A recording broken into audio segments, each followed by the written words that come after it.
Welcome to my new blog. તો આજે હું તમને મોસંબીના જ્યુસની રેસીપી આપવાની છું. તો મેં ખાલી આજે મોસંબી લીધા છે, આ બરફ છે અને આ શુગર છે. અને તમે મોસંબીના જ્યુસમાં જો તમે નેચરલ પીવા માંગતા હોય તો તમારે સાકર નહીં નાખવાની, અને એમાં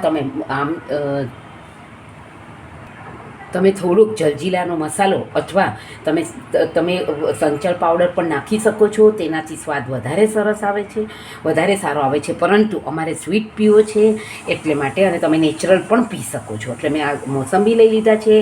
અમે લગભગ 5 નંગ જેટલા મોસંબી લઈ લીધા છે. એનાથી એક જ ગ્લાસ જ્યુસ કાઢીશ, જેનાથી વ્યવસ્થિત આપણો જ્યુસ નીકળે. તો મારી પાસે આ જ્યુસર છે, એમાં જ હું જ્યુસ કાઢી. તો તમે જોઈ શકો છો કે આપણો આ જ્યુસ તૈયાર થઈ ગયો છે, અને આ લગભગ 2 ગ્લાસ જેટલો જ્યુસ નીકળ્યો છે. તો તમે જોઈ શકો છો. તો તમે આને ઘરે જરૂરથી ટ્રાય કરજો. અને તમે એક જ વાર જો આ મિક્સરનું જાર લઈ આવશો તો બહુ જ ઉપયોગી છે, અને તમારા મિક્સરમાં પણ બેસી જશે. આની જોઈએ તો મર્ફી રિચર્ડ્સનું છે મારું મિક્સરનું બ્રાન્ડ નેમ. તો તમે આને ઘરે જરૂરથી ટ્રાય કરજો, અને મારી નવી નવી રેસીપી જોવા માટે મારી ચેનલને લાઇક કરજો, શેર કરજો, સબસ્ક્રાઈબ કરજો. C you tomorrow.